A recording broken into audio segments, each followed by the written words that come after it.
I'm sorry, I didn't get a chance to eat. Do you mind if I eat my lunch while we do this? No, I don't know. Oh, Karen, you might not care about this, but are you guys curious about what I'm having for lunch right now? Nope. By any I chance? know exactly. Not even a little bit. I'm just curious. I know exactly what you were having for This lunch. seems like a today, bit Rob. between Rob and Jarret that Nope. Karen and I are not in on. I want to go It's a bit. on the record Oh, no. and say that I not only do I not care, but I don't want to know. It's a bit that Brett, you're a part of this. I'm not gonna say you should know, but you definitely can. This is a deep cut. This is a callback. This Yes, is not callback. even that deep of a cut. Okay. Okay, Okay. just go ahead with it. I'll figure it out. Just go ahead, Rob. This is a Take a long bite. ass I'm setup to get to enjoying- whatever this is. A spam burger is what I've enjoyed. Hamburger. That sounds kind of good. I've never had one Sandwich. before. How is it? We're Did you getting fry a it? reaction. I did fry it. And It here's the sounds- thing. Rob, it Karen. sounds good. Yeah. I want to bring you in the fold here. I was Okay. I brought a dumb joke to them last recording session. Okay, I'm going to bring a dumb joke to you too now. I said, guys, I've never had a spam burger before. Okay, now here's what's weird. They didn't know what the term spam burger was. That's fine. I don't care. I mean, it is in the name. But they made fun of me as if I just made up some kooky shit and like that was crazy of me. And then Jarret has the nerve to say, "Oh, you mean a spam witch?" So Jerry, what the fuck? Infinitely better name. Fucking asshole. Sam, I stand by this. So he's willing to introduce portmanteau of spam and witch together, but Yes. he just acts like he can't possibly figure out what a Can't spam wrap burger his head around may it. or may Yeah, not be. no. He's like, I don't know what you mean. I mean, maybe he might be referring to a spam witch. Maybe. I don't know, but I don't know what a spam burger is. That's ridiculous. I'm getting Jerry, ragged on. get it together. That's what I said. So then I'm just like, maybe I'm wrong. Maybe spam witch is the phrase. I don't know. So I go on the spam website, which was a mistake. I got lots of emails, but I go on the spam website and and they have trademarked the term spam burger. Spam burger is actually trademarked by spam. Spam witch is not. So Jared was basically, right. Just doesn't what want to happened- hit that with that lawsuit. Rob Ryan was right. Spam burger is the real phrase. Spam Oh, this was vindicating you. Okay, This is okay, vindicating yes. me. This is the most important part of this is that Rob Yes. Ryan is right. So you can't get that wrong, Karen. I understand that now. Otherwise, yes. next week I I feel will like come I in didn't and be know like- where this was going, but yes, in conclusion, Rob Ryan is right. Got it. If I was wrong, you would have never heard anything about this. I believe you. I would Have we buried started it. officially? We've started. This is I'm part- waiting Okay. for us to do sound check till this is over, so that it'll get edited out. Rob, what is up Yes. with the pandemic beard? Oh well, I've got a beard. Wait, hold on. I'm not- Can we do a sound Yeah, check? sound check. If we're switching yeah. topics, we should sound check. Well, we're not Right. switching topics. I'm not done with my spam thing. Okay. Well, then let's finish that up. We'll do sound check. Okay, great. Oh no, I'm kidding. We're gonna put this all in. It'll just be annoying to. Okay, for master. the record, the Okay. virus is over. Mm-hmm. You can go outdoors. You can do whatever you want. People can see you now. I know. This is what I assume your legs look like. This is a trend. It is now. Yeah. It is now. We've had no hot water for a week. You don't even want. I mean, pandemic legs. It's not even. It's an understatement, guys. Okay, so can we do sound check then? Yeah. Okay, sound cool. Sure. How Don't even is- ask me about my pussy. I'm sorry. Please continue. Wow. Okay. Sorry. Yeah, go ahead. Sound check, of course. How's my audio, by the way? My That's what catchphrase is, we're you doing with don't sound know check. me. Karen, do you think you could take yourself down just a tiny bit? Take it down, and by take it down, you mean The volume. Back to And I'm- spam burger. Okay. back to Spam Burger. Resume. We're not done with Spam Burger. No, Good. no. Good. Nothing suggested that we were done. I haven't Stupid even held Karen. the Yeah, burger no, dip yet. idiot. Okay, yeah, please keep going. So spam burger is actually trademarked by spam. Spam witch is a non-phrase. So if not that I was judging, because I was willing to go along with spam witch. Okay, but if anyone's to be made fun of, we know who should be made fun of. It would be as if I were to have said, "Oh, guys, I've never had a Whopper before," and then Jarret and Brett are like, "Oh, do you mean a king witch?" And I've been like, "Maybe." Can I argue? Can I push back against this? Yep. Okay. This was during a joke pitch, which Rob already threw in, and you didn't even acknowledge, which is I loved. But the joke was, I had myself a spam witch. I signed up. I went on the website, and I got a ton of emails. I didn't want it. Yeah. Or no, but he said a Oh, spam you're burger. right. I But did miss that. Spam Rob. Yeah, so he said a spam burger, and so Jarret and I's feedback, we ribbed him a little bit. Once we both agreed that we hadn't heard spam burger before, we were so distracted by the word spam burger because neither of us had heard it before that we couldn't focus on the joke, and so but my argument is that the general consensus, I think most people would recognize a spamwich. Like, that makes more sense to me than a spam burger. I never heard it in my life. Had you heard a spam burger before today? Sure. Well, also, even if I hadn't, I would understand what that meant.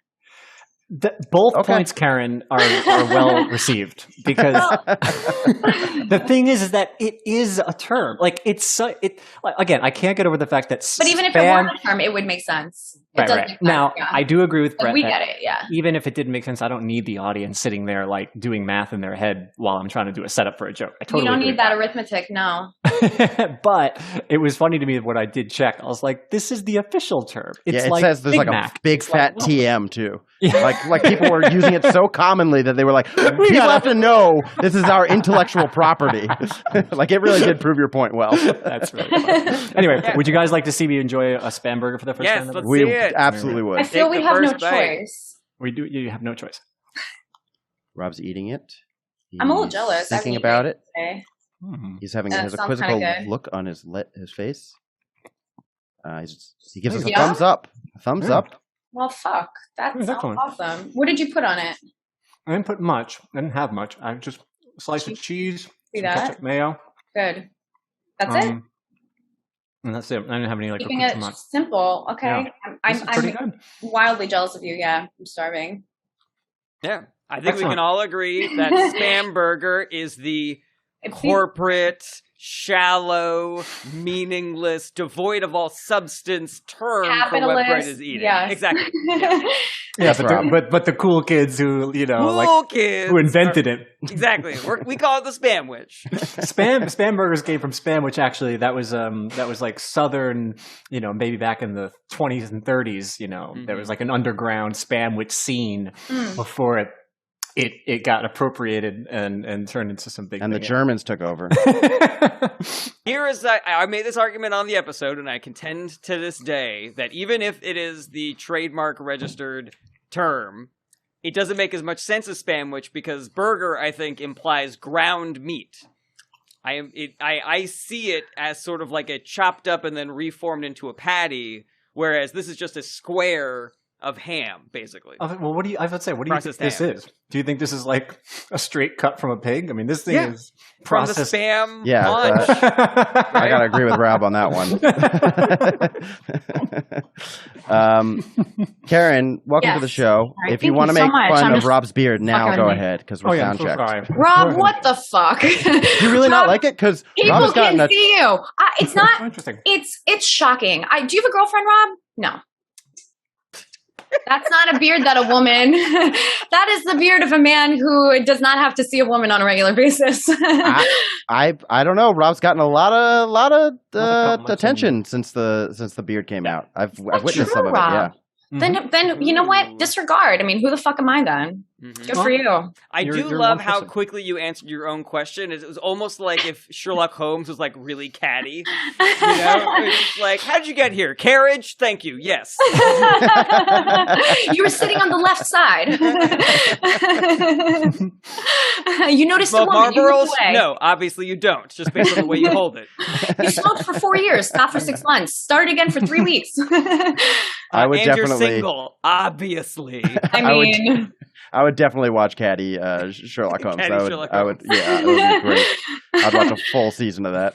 I would do gay Caddy Sherlock Holmes, like RuPaul ass Sherlock Holmes. Honey, sis, what is this? It never actually solves the crime. He just tells you what's wrong with your wardrobe. Yeah. It just tells you why your outfit sucks. Never gets to it. I am here to solve a murder. Really, if I was a burglary? No, I'm just saying you have killed this outfit. All right. Welcome to Is This Anything? The show where comics work on our jokes. Nice. We've done 50 episodes and I haven't gotten that pitch down. I really should have a tighter intro at this point. Thank you for coming on. Keren Margolis is our guest today. You guys may know Keren from... Where am I from? I'm from Philly, suburbs. Oh, cool. Right on. You guys might know Keren from Philly.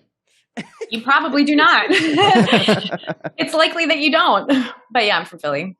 Welcome to the show, Keren. Thank you, guys. Of course. So you've been briefed on the format of the show, I assume? Yes. All right. Well, we'd usually do a little catch up. Anything you want to get off your chest today, Karen? Anything you want to tell us about? What's going on now? Well, I told you guys about the no hot water opera that's, going on in my apartment. It's a little bit tense around here because it's already been a week and it's not anybody's fault. The boiler's broken. However, I low-key think that this place, so they said it was going to take 5 weeks. 5 weeks to fix it. Jesus. Because they need to replace the boiler and they need permits and inspections from the city. However, I don't know if you guys have ever had a boiler problem, like as a tenant, but they take care of that shit right away. Like the laws are really clear on that. You have 24 hours and if something happens, they have like 5 to 8 days. Like you have to have hot water. But I don't think that I don't think the city knows that this place is being rented out. So I don't think that they're in any hurry to expedite it. So I'm not really sure what to do because I don't want to move. I'm also broke at the moment. Like it's not the time. And have you called 311? No, I haven't. And the reason is that, this is a family owned. I'm renting it from, so it's a woman who like raised her family here. I know her son, he like lived here on and off. They're great people. I have a good relationship with them. I don't really want to blow up their spot and like have them incur a bunch of fines. I really don't. Like if we can work it out, I've called 311 on like an apartment building that was like refusing to get it together. That's different. But these are people that I know.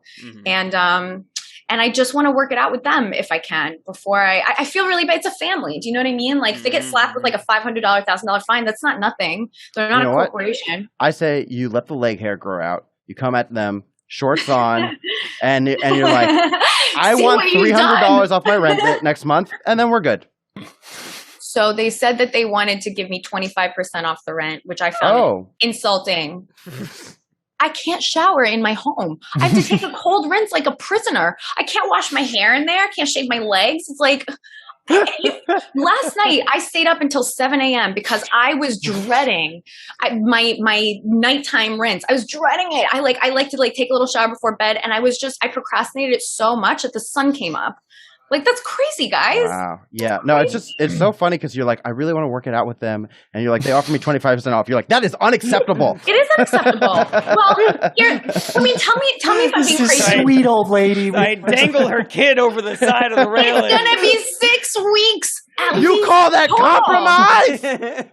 Well, let me ask you this. What would you do? Because look, if I were to be like, no, I can't live without the hot water and move out, these rooms are unrentable. They would get $0 in rent. Right. You can't, first of all, it'd be illegal to rent out the room and no one would take it. Who the fuck would take it? Also, this place is fucking expensive as hell. I'm in the middle of Williamsburg. Like I pay so much in rent. And so, the option is like, have everybody move out because this is fucking crazy. Make $0. Or why don't we just split the difference? Why don't I just pay half so I don't have to move? You make some of the rent, and then I guess you take your sweet ass time fixing this. Yeah, that seems totally fair. I don't know. I had a great experience with 311 when I first moved to the city, and so now I do it no matter what. I moved into a place. It was the dead of winter, freezing cold. Yeah. We had heat for like 3 hours a day. It was colder in the apartment than outside the apartment. It was infuriating. And this was before, I was super poor back then. Yeah. And so the only way that I could look up things on the internet was to go to the library, and I had to sign up for 30-minute increments and stuff. And I was finally able to figure out, all right, this is illegal, what he's doing, I should call 311. Call 311. I say, hey, there's no heat in my apartment. 311's okay, we got it. The next day, knock on my door, landlord. And he's like, I don't know what you want me to do, man. The boiler's going to break if I try to turn the heat back on. And I'm like, that's not my problem, man. It's not. You're right. And guess what happened? Guess what happened? We had heat. Yeah. Every day from that point on. Yeah. So 311. No, 311's awesome. I did the same thing with a hot water complaint when I was living in Washington Heights, and they just fucking handled it. They find the shit out of these people. They were like, it's going to take weeks. And we were like, I mean, come on, man. That's fucking wild. Infuriating. But I understand these are people that you like. Maybe you don't want to bring the law down on it. You don't want to narc on your friends. I don't. And I don't want to move. I love where I live. I love this place. It's this duplex. We have this little private outdoor area. It's in a perfect neighborhood. I love it so much. And I don't want to, I'm just I told him, I was like, look, don't make me feel played. Don't make me feel like I'm being taken advantage of, paying 25% off my rent is still $900. And that's almost $1,000 to not be able to take a proper shower in my apartment and to live in a room that's otherwise unrentable. Don't play me like that. I'll work it out with you. Do you live with a boyfriend or something? Nope. I could live there. no way Yeah, a I boyfriend could would let tell. that lamp. Plant lamp. Yeah. Touche. You're right. Men hate it. No, I just went through a breakup and I'm sad. Oh, sorry to hear Sorry that. to hear that. Thanks, guys. Do you want to Well, tell us more about that? keep your Second chin one up. in a year. You want to hear about it? I mean, look, he's like, you guys all know him, so I don't want to like get into his shit. Ooh. Rob, did you break this poor girl's heart? She said she didn't like my beard. Okay, just I don't know. I can't be with someone who doesn't fucking love this. Rob, I didn't. I hated the beard. It was a deal breaker for me. I'd rather have no hot water. Her bush and my beard were like fighting each other. It Like was Velcro? Absolutely yeah, not. Untangling from that thing. Oh my god, no. One time we started a fire. No, finding remnants of Spam Burger. I'm just like, Rob, I'm out. I'm sorry. Let me go take a freezing cold shower and move on. But Rob was like, thank you for calling it a Spam Burger, though. It's trademarked. Yeah, I mean, we respect each other, you know? Yeah, of course. It was amicable. We love and respect each other. But yeah, breakups suck. No, him. Breakups are rough. Breakups are rough. What'd you say, Rob? Second one a year. I mean, I don't know who this dude is. So. Yeah, I don't know. You do, but You do. I don't know. Well, you don't know now, but I'll just let you know. I mean, I don't know how to like. I'm sure I know him. I just don't know that. who dates who. I just don't care. I don't know how to play it exactly because I don't know. It's like he's like a little bit public, so I don't want to like, you know, it's his business too, and I love and respect him. I don't want to like we can cut cut that. And we this didn't out end or bad. bleep his name. You We know. can always cut everything out. Do you want to believe? Yeah. You don't even have to We bleep his name. edit the I'm being podcast, weird. so. I'm being weird. I was dating Luis Gomez. You can bleep it out if you want, but you don't have to. It's not a secret, and it also didn't end. It also didn't end badly. Like it just ended. Right. But there's no like. It ended you know, sadly. Well, as endings do. Yeah. But yeah, it was like it's sad. As a kid, I miss the kid. Like that part. Oh, like that's tough. Yeah. that was like a twofer that I didn't see coming. Do you know what I mean? Yeah. Like it's Well, you weird. don't have Did to you- break up with a kid. Yeah. Did you do that? I mean, I kept seeing I each guess other. you have what to say can goodbye, you do? right? Yeah. He's 8. What can you do? Disappear. If I go and have contact with this kid, it's a felony. Like it's not my child. So Oh no, I just meant like, did you have a talk with him? Like, did you have to like? No. literally break up I with him? didn't. Well, also, Oh. honestly, it's not my Ghosted place. And him. also, well, by the time we broke up, we were taking some time. You know what I mean? So like, it's not like we didn't live together. So I wasn't like over there to be like, hey, this is what's going on. It's his Right. responsibility to tell his kid whatever he's going to tell him. It's, you know, I don't think that's my place necessarily. And I don't even know what I would say. Like, I'm not a parent. So I don't know how to talk to kids about I don't know how to stuff break up with, with an like, adult. adults. So I definitely don't know how to break up with a kid. Like, Absolutely here's a toy. not. No, it's See ya. super heartbreaking. It's like leaving a puppy. You're just like, fuck. Like, you don't know what's going on. Well, Like, you're going to be all sad. You do it in a public place, like a Discovery Zone. Build a bear. Yes, iFly, yes.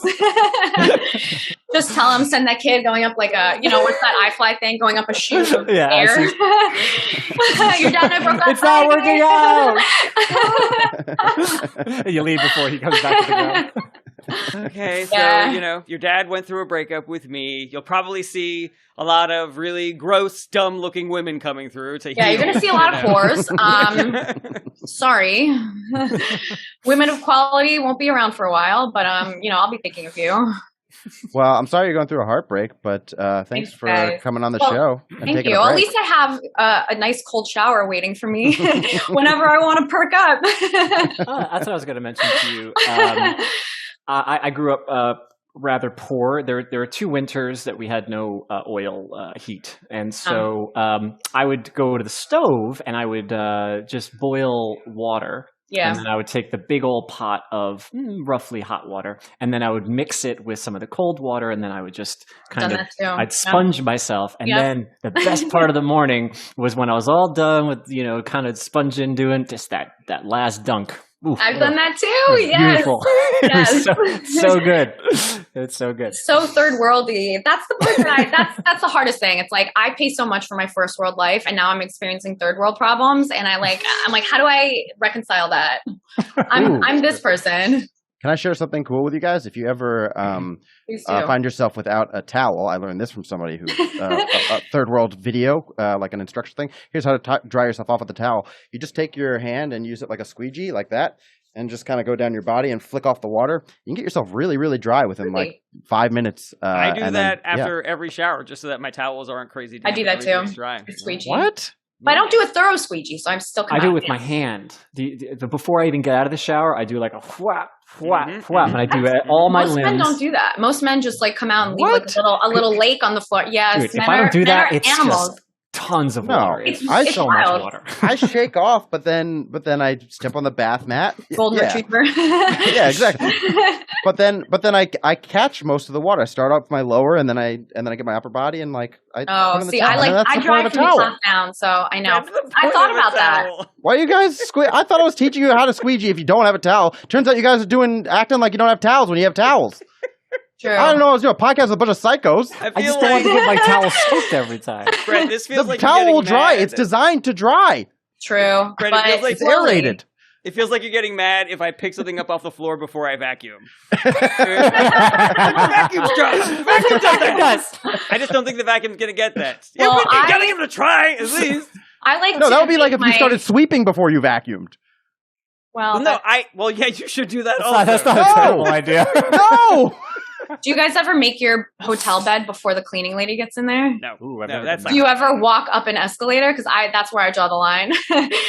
I refuse. I walk up an escalator. Yeah. No. A moving one? What if you Yeah, no, I refuse. walk up a moving I'm one? I not. was like, Yes, what I'm do you do? standing You on. just stand on there like this. Yes, I just stand on there. People can go around me. I don't know why I have such a hang up about it, but I'm like, no, this is instead of using my legs, and I'm not going to be forced to use I don't my even legs. walk up broken escalators. I'm like, no, That's what I thought you were we'll fix saying. this eventually. I just stand on them and say, you know what? Fuck you. Yeah, that's genuinely what I thought. I was like, what? That's on me for not setting that up properly and for it not being funny. Yeah,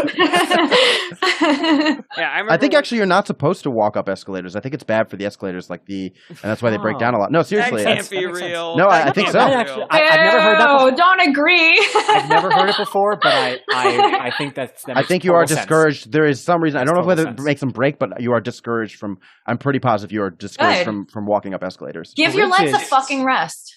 Bridges can collapse due to if too many people are walking in rhythm to each other. There's No. actually enough left-right swaying motion to the point where if you're in the military, obviously military like marches, people right, left.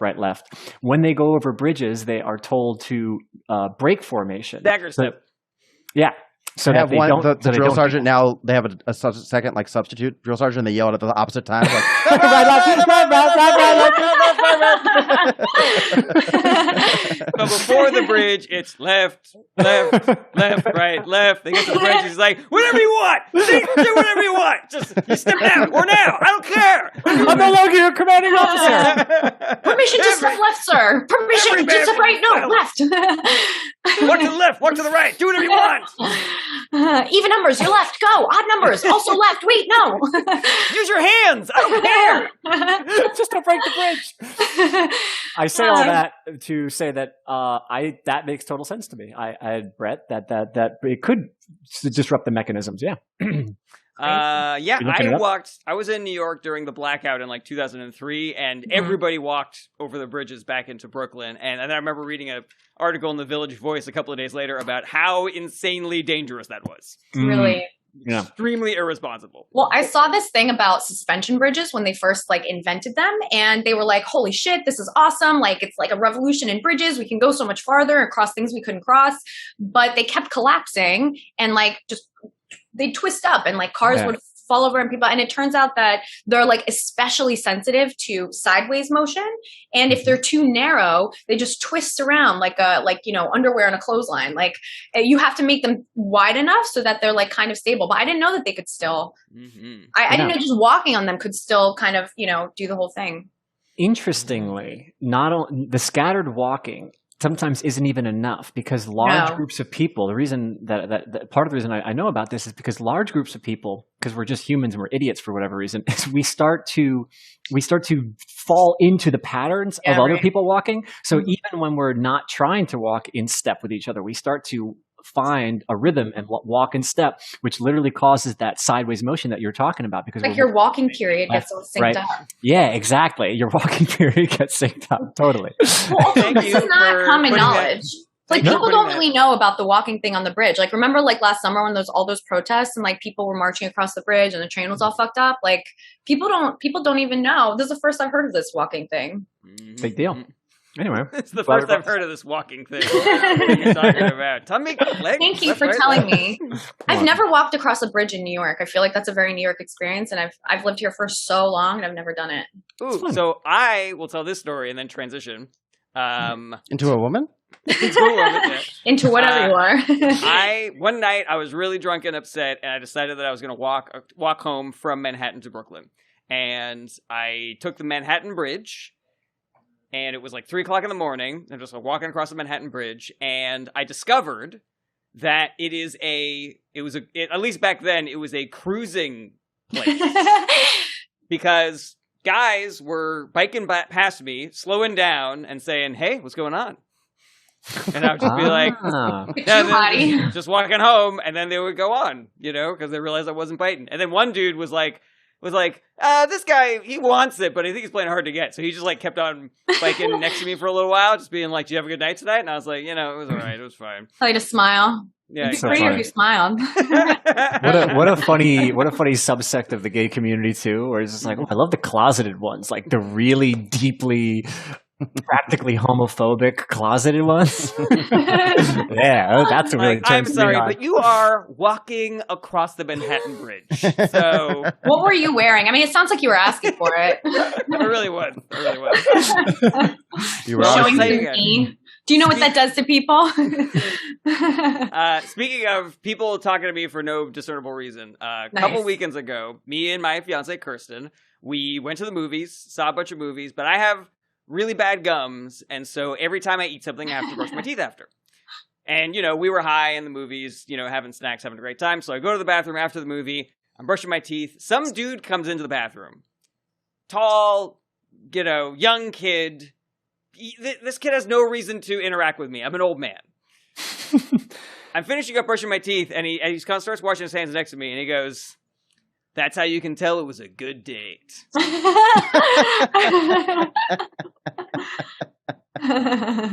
What And was he implying? I don't know. Did you think that I ate some girl out or something in the middle of the movie and needed to brush my teeth after?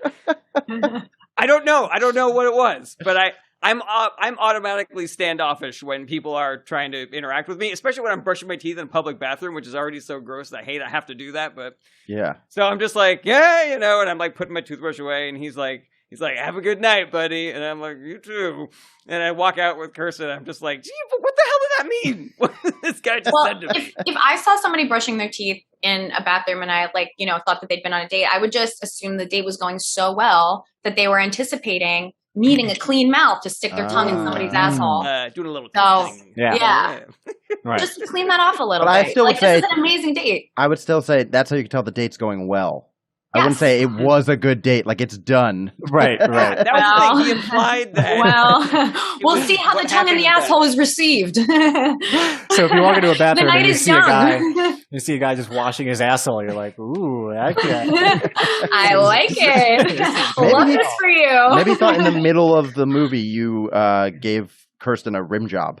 That's Yeah, very possible. that's what I thought. Yeah. Maybe you were seeing Pacific Rim, and you're just like, "Ooh, I got an idea." This gives me an idea. All right, yeah. So that's my story, guys. Nice. Oh, that's fun. What's going on with Brett and Rob Oh, today? yeah.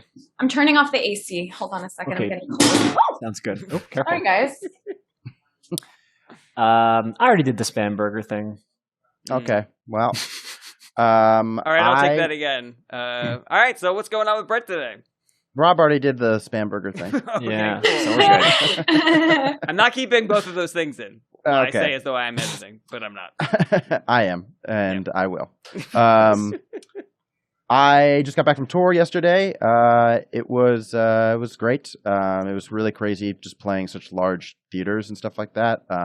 It was just wild. I mean, the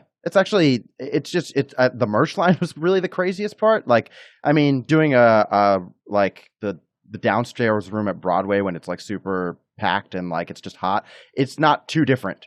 It's just there's just way more people. There were points where you're just like, I don't really know whether you guys are giving me like applause breaks, and I'm like, should I cut these applause breaks off to like tell more jokes, or should I just let this happen? But it just seemed like at some points where you're like, this is just yeah, so easy. The only thing that was really weird was like I'm not used to playing to balcony. So that instinct of like look left to right and then look up and left to right, it was like that was weird. I was like, I don't know when to do this. It was like learning a new direction. It was like there's up, down, left, right, and bleep and blorp. You know, it was just like it was bizarre. Wow, That's awesome, man. That's I'm so great, glad man. it was a great tour. I can't wait to go back on the road. Yeah, it's gonna be so fun. I'm excited for you guys. and it'll be me and Jarret together. Yeah, that first yeah, leg yeah. is me and Rob. I'm gonna be so envious of that since you guys are doing shows in Jersey and like Connecticut and stuff, I'm probably just gonna come to one or two of the shows just to hang out. That's great. so cool. I can't wait. That's awesome. You guys ready to work on some jokes? Let's do it. Yeah. All right. I don't know if you were told, Karen, but we have Who's a not? mascot, a drunk Ruth Bader Ginsburg. Okay, I wasn't told, Rob. Okay, well, it's not important. A drunk Sorry. Ruth Bader Thanks a Ginsburg lot. named Okay. Ruth Bader Ginsburg, who comes up with our order for us. Nice. And so I spoke to her, and she said that our order this week is Jarret, Rob, Karen, Brett. All right. Jarret, Rob, Congrats, look Karen, at that. Brett. Look at us getting all Partridge Family or whatever with it. Was that the right one where it's all the squares and they're all I related? think you're thinking of the Brady Bunch. Brady Bunch. True. Brady Bunching it in counterclockwise for me. All right. Oh yeah. Clockwise for me. Cool, guys. I'm on speaker view, so none of this means anything. How many people are here? Okay. Here's my bit. All right. One of the things that I like about weed, this will obviously fit into the 100 other weed jokes that I have. Excellent. One of the things that I like about weed is that when I'm sober, I'm always thinking about what I'm doing and what I should be doing. Like, what's the best use of my time? Should I focus on my work? Should I focus on my relationship? Should I go jogging? Should I do laundry? Should I see my friends? I'm always trying to make the most of my time by picking the perfect thing to do at the exact right moment. But when I'm high, there's no wrong answers of what to do. Like, should we watch Predator? Yes, of course. Play with a cardboard box. Obviously. Google what is electricity. That's a perfect Friday night. Try to invent some new words. Kungabit Bollywog. And do all of this. While just like rock it out to some hold music. Oh man. Kinkabit Billywogga. So crazy. Girls are just like, should I cry? Yes. That is your night. What are all these options? I'm like, should I stay home and feel the full range of human emotions? Yep. Sounds like a Tuesday night. And that's my bit, guys. I like it. Yay. That So was the great, Jarret. first part was that when you aren't on weed, you're trying to juggle it, or Yeah, when before you I'm get high. always like, all right, if I'm ever having a day where I'm sober, which I do regularly for the Right. audience out there, Sure. I wake up in the morning and I'm like, all right, I should make lunch here. I should Okay. work on my stuff then and maybe go for a jog afterwards. Oh, I can't go for a jog then because I'm going to be recording that podcast. I don't want to be all sweaty for that. So there's always so many things to manage and try to Got fit it. things into different places. Cool. But you don't have to do any of that when you're high. It's just, hey, man, are we doing the dishes? Yes. Are we watching Predator? Yes. Playing with a box? Absolutely. I wonder if it would be fun to like you're like open to everything and you end up doing actually nothing when you're high. Like as a button at the end, you're like, I could play with the cardboard bags, come up with a new name, and then I just sit on the couch thinking about that stuff. Come up with a list of things that you could do and then don't do any of them. Just read the list Check. all night. Turn that list into this stand-up joke. Check. Yeah, that's Meetings it, are guys. so full of shit. You just took a night of doing nothing and turned it into a bit. Everyone's so That's right. full of You know, when my fiance comes home when I'm high on the couch, she can be like, "Did you do any work today?" And I can be like, "Yes." it. If I have one sideways thought that falls out of my head and into my notes app, I consider it a productive day. That's a productive week, yeah. Isn't it? Take the month off. I'm going to Cabo. I'm exhausted. Time for a cold shower. Yeah. I mean, just based on the feedback from you guys, it doesn't feel like there's a lot of tinkering that needs to get done. Unless you guys had any other thoughts about it. It's interesting because Brett wanted to make everything like nullified almost by the end of the joke, but as I was listening to it, I was sort of enjoying the idea of it becoming the best thing ever, where before you were like trying to decide between one or the other. Then you're high and you are just like, doesn't matter what I choose, everything's cool. Mm-hmm. And I was trying to think if there was a way to make it so that because you decided to do something with gusto, like you actually solved multiple problems at once. Mm-hmm. You're like, watch Predator or whatever. And then you're like, I don't know if this makes any sense, but I watched Predator, with my fiance, which was a great bonding experience, whatever. And then it also solves some other problem. Like by you being high and doing things, there's just like all of a sudden everything got done in your mind. You were able to something. And I came up with this bit, so it helped my career. This is slightly different, or maybe it's exactly what you're saying, Rob, but it's almost like in the trying to think of something to do, you end up killing so much time that you aren't able to accomplish as much. But when I am a high person who is just doing work, but then also, cooking food, but then also watching TV, but then also spending time with Kirsten, blah, blah, blah. Yeah. You end up just like knocking out your whole to-do list or something. Yeah. It's a funny idea. I don't know. You know what it reminds me of too? Like you're acting more and more like an animal. You're just acting like a cat, or just like food. And you're like, oh yeah, food. You're like, oh, my balls. Oh yeah, I forgot about my balls. Oh geez. And then you're just flitting around from like one thing. Everything's got your complete and utter attention. That feels more like dog behavior than cat behavior to me. Yeah. Especially because dogs are always happy like a high person, whereas cats are always like kind of mean and catty like Sherlock Holmes. You can make it any animal you want. What if you go through all that and you're like, should I watch Predator? Fuck yeah. Should I play with this box? Absolutely. That's 10 hours. And then at the end of it, you go, and then I came and called it a night. Like that just gets you dick hard, and that was the whole point. The whole point was to just come eventually. Should I jerk off? I mean, that's every day, sober or not. But then I pulled my dick out and told Kristen, get over here. I'm about to make you a very lucky lady. Kristen, you're going to love what I came up with. Yeah, I mean, these are all awesome tags and everything, guys. Anything else? It kind of feels like we really efficiently did this joke today. Well, I really liked I liked your made up words too, and then your callback to the made up word too was super fun. Sometimes when you bring in jokes like this, it almost has this best I could think of like this Weird Al quality where like, oh, he's going to do a song about TV. And then it's just like pulling every TV reference he can think of. And so you're opening yourself up to like, what could a high person do and find interesting or entertaining to do? So it's kind of just up to you to decide what those specifics are. What are the funniest specifics you can come up with? What the audience sort of like takes to, what they don't take to. I'm always very personally bad with that. I never know like what the right specifics are. I'm always really good with mechanics. I'm like, oh yeah, and then I say something, funny about old people here. Like, but I'm never sure like what to lock in on. That's always like my knowing that about you, Rob. I can't wait to see a joke of yours where you're just like, insert example here. I will say, and I don't know if this fits, I just think it's funny, that I was high yesterday and I did laundry. And, I'm generally pretty functional even when I'm high. So just, go through all the laundry, checking all the pockets, put everything in the machine, close it. And my building has this very complicated app that you use to start the machine. You got to log on, you got to scan the code, you got to blah, blah, blah. Finally did all that stuff, correct temperature, correct cycle, hit start. And I'm like, all right, Jarret, yeah, you did it, man. You forgot to put soap in. Okay. Just like rushing to get the soap in as the thing is opened up. And I was kind of chastising myself afterwards, like this is why you shouldn't do laundry when you're high. And then I was like, this is a mistake you would have made before. You've definitely made this kind of mistake in the past. Yeah. So I'm not gonna blame the drugs on this, especially because I love them. Meth? Drugs. It wasn't your fault. Drugs. Just I guess they mad at you to my weed. Doing weed, smoking weed for you is kind of like taking Adderall. It feels like.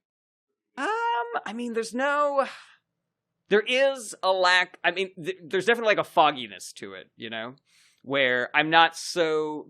I do lose some details. Like I remember I've tried editing our episodes high, and there's definitely a level where I'm no longer able to do it because I can't remember like what we were just talking about.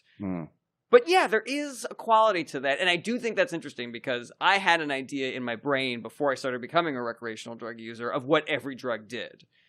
But then when I started experimenting with drugs like mushrooms, there were other experiences there that I wasn't anticipating. Like, I always thought of Molly as like the drug where you want to touch things and everything just feels so good. But I've had that experience on mushrooms, and I'm like, oh, that's so interesting. And then I'm like, is that everybody? Is that just me? And then when I did Molly one time, it was so much more like what everybody describes cocaine being like to me. Well, it's very methy. Have you ever tried mushrooms and Molly? The classic combination. I have not. I haven't, but I had a friend when I told her that I tried Molly for the first time. She started giving me all the combos, and I was like, "You gotta slow down. I am 42 and just doing this for the first time."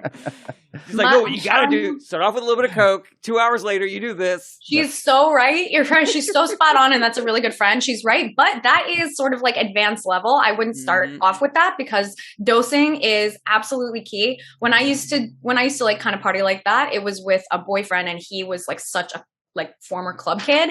He was this like London guy, and he just knew how to do it. Like that's how they party. You know what I mean? They're like, they love over there. They love like a little bit of this, a little Coke, a little ketamine, a little Molly, and like, but it's so deliberate. And if you fuck it up, obviously the margins are so slim. You have to fuck this up. Like obviously in Europe they do drug tapas, of course. Here's a flight, just...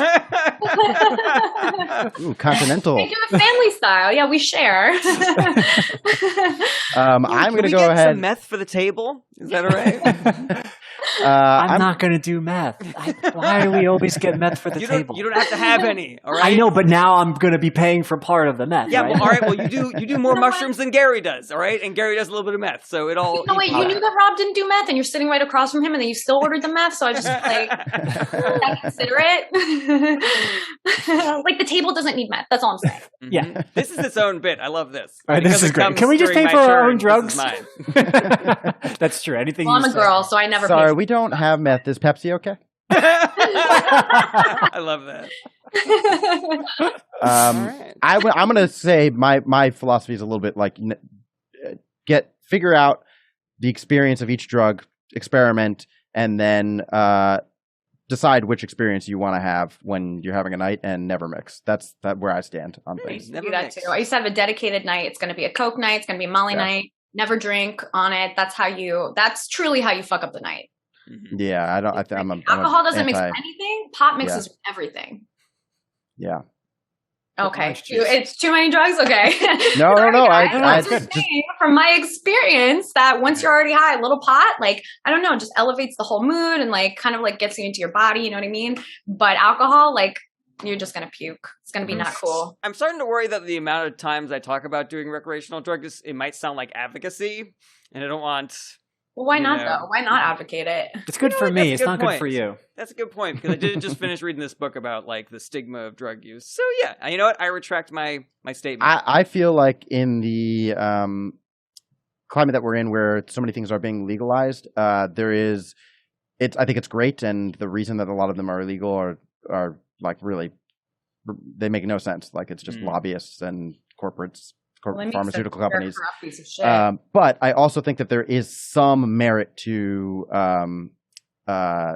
in the transition. A lot is being lost in information. Like people are like, yeah, nothing's wrong with pot. I'm like, no, I have seen pot ruin people's lives. It can make you really unmotivated, and you can get stuck in a cycle of just eating garbage and not doing anything. And then you smoke pot and you don't feel bad about it because you're high. And like, I've seen it do that. So I just feel like there's like a lack of responsibility that's going along with the newfound like How drug. do we infuse caution and responsibility into our new acceptance of the destigmatization of drug use? I don't know the answer. Some people just can't do drugs. Some people have psychiatric issues and can't even smoke weed. Like, I think that there's something people who smoke weed, or have just been an advocate for that, have been grown accustomed to being so defensive, having to defend their stance so And it's a pretty mild stance, right? If you've ever smoked weed and like are okay with it, you know, like it ain't shit. It's not the same. It's less bad than alcohol, less bad than cigarettes. For And so people have been so defensive. It's like if you talk to a Bitcoiner, right? They're used to being so defensive. You're like, Bitcoin's bad for the environment, and they're like, no, it's actually great for the world. And it's like, well, Bitcoin is actually kind of bad for the environment. I mean, it uses a lot of energy. Like, it's a valid point. It's just like there's nuance and context and stuff. You know, I think pot people. Or whatever, take offense to like anybody being like, okay, maybe exercise, like kids shouldn't be smoking pot. That's going to fuck you up. You know what I mean? Like, I don't think that's controversial to say. But same with alcohol, man. Like, you know, tons of people shouldn't drink, probably more than people who shouldn't smoke. If you have any family history, you're going to fuck yourself up right away. Mm-hmm. Yeah. Yeah. I mean, we should probably record some kind of disclaimer at some point, but that's a problem for another day. I mean, we could just include that. What's up? Yeah. We could just include that discussion we just had. Yeah, it was a great discussion. Yeah. All right. I like that. As far as your bit, though, if you can lock down, like Rob was saying, like more examples of high stuff. Like I loved the word thing, the making up a word. That was my favorite part.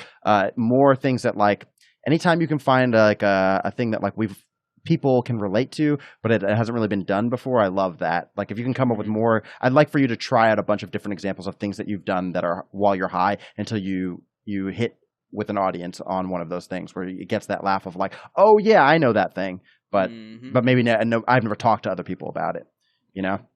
Okay, yeah, I don't mind, coming up with a grab bag and giving them all a try on different shows. Bill Burr had in his special that he did in Black and White, he had some line in there about just like reliving, like being in the shower, reliving a fight that he had in second grade, I think it was. And I was like, I don't know how he articulated it, but when he hit that, that's like the type of thing where I'm like, yes, I have totally been there. I've never heard anybody talk about it, but it's not necessarily a joke, but it's just like, yeah, that is a thing that people do, and I love that. Whatever the specific example was, which I don't actually remember, if he just said he was in the shower and it's like having that freak out, and he's like, ah! He just has to like shake off the awful thought, ah! And he just does that, and then his wife's like, "Are you all right?" And he's like, "Yeah, I just turned on the hot water by accident." And then she goes, "Every day?" It's so funny. I do that pretty regularly, just the random like shake of remembering something embarrassing that I did in my past.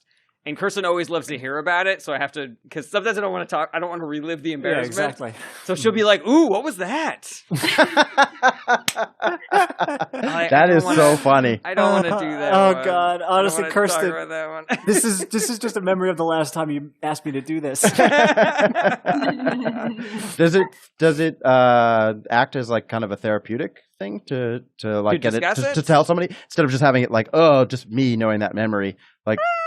You know, like little column A, little column B, I would say that normally I'm very cool with stories that are embarrassing about me, but every once in a while there'll be one where I'm just like so embarrassed, and I'm just like, ugh, I can't hear this one, or I can't tell this one out loud. Isn't it wild that like our emotions, our brains are so wired to not have that, like, because usually it's just an embarrassment thing. That's a lot of them. Just to be socially embarrassed. Like, it's akin to death, you know? It's a sense that fear of public speaking thing where you're just like, I don't want to talk about that. Why? Like, I asked a girl to dance one time and she said no, and I just can't talk about it. I mean, if you think about it from a hunter-gatherer standpoint, that is life and death. Like having the tribe think that you are an idiot could be, you know, the death of you. And then you won't be able to propagate your genetic code. Girls hate humiliated people. Yeah. Yeah, if that word gets around. I wonder if there was like that you were embarrassed once, fucking forget it. Maybe that's the reason we I'm evolved. going with this guy. Is because there was just one cave lady who was like, I really like his vulnerability. And that's how we got out. Now we have society. His feelings. The first woke bitch. Yeah. That's so brave. There's always one girl in the tribe who like looks in the corner of the cave for the guy who's like Neanderthal Lives Matter shirt. And she's like, they matter. They do. No one seems to get that. I think Black lives. Neanderthal lives matter.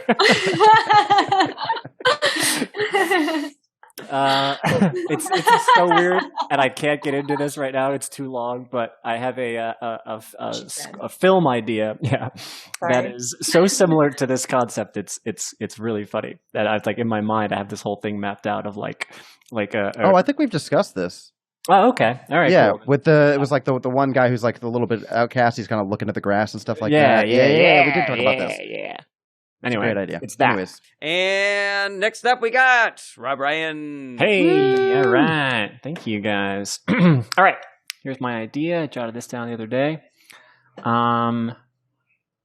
Okay, let's see if I can elucidate this well. Okay.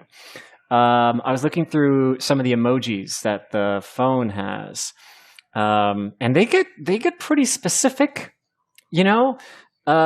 There's one in particular that I find interesting where the person is laughing, but they're also sweating.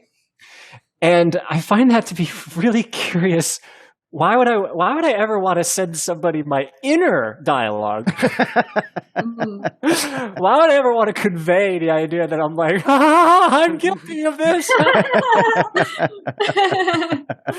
It seems very counterintuitive. I'm like, but I think it's funny. I want them to explore this concept even further. Like, I want to see one that's smiling through sadness. Like, I want that to be an emoji too. Whereas it's like, oh yeah, so it looks like Greg and I are getting married now, and you're just like, that's great. I'm so happy for you two. I mean, I know what we had was just a fling, so no big deal. And then you send smiling through sadness emoji. There is a smiling through sadness emoji, but the tear is like up here, so it just looks like they murdered someone in prison and are happy about it. Oh, that's the one. That's the one that I was talking about originally. I didn't read it as that, but if that's an issue, then that could be. One idea so far for this, Rob, when you were doing the act out of the guy who's listening to the girl he used to date. That's the one.